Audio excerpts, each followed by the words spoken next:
ইমাম রহমান ছিলেন খুবই বৃদ্ধ, চলাফেরা করতে গেলেও অন্যের সাহায্যের প্রয়োজন ছিল। সায়েমের কথা শুনে উনি প্রথমে রাজি হলেন না, কিন্তু গ্রামবাসী অনুরোধ তিনি ফেলতে পারলেন না। কাজ করার প্রথমে উনি অজু করে নিজেকে পবিত্র করে নিলেন। তারপর উনি ট্রেনের যাত্রীদের মধ্যে থেকে একটি জিনকে ডাকলেন। সে আসার সাথে সাথে পুরো জায়গাটি যেন ঝড় বয়ে যাচ্ছে। ওইদিকে সাইমের জ্ঞান ফিরেছে। সে দেখলো সে ট্রেনের ভিতরে, কিন্তু কেউই নেই। হঠাৎ লাইট চলে গেল। যখন লাইট আসলো তখন সে চিৎকার দিল, কারণ তখন তার সামনে কিছু মাংস পচা খুলি থেকে মগজ বের হয়ে আছে এমন ভয়ঙ্কর মানুষ দাঁড়িয়ে আছে এবং তার দিকেই আসছে। ধীরে ধীরে সবাই তাকে ঘিরে ফেলেছে। তখন সায়েম কি করবে না ভেবে আয়াতুল কুরসি পাঠ করলো। সাথে সাথে সব নিস্তব্ধ।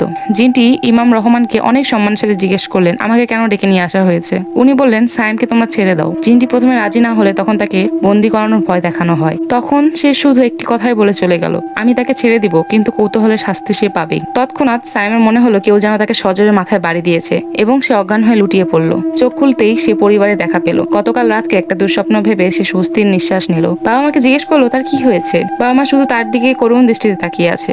হাসপাতালে বিছানায় তার শুয়ে থাকতে অস্বস্তি লাগায় সে যখনই উঠতে যাবে তখনই সে চিৎকার দিল, কারণ তার দুটি পা আর নেই। গতকাল রাতে তার নিথর পাহীন দেহ রেল লাইন থেকে উদ্ধার করে এলাকাবাসীরা।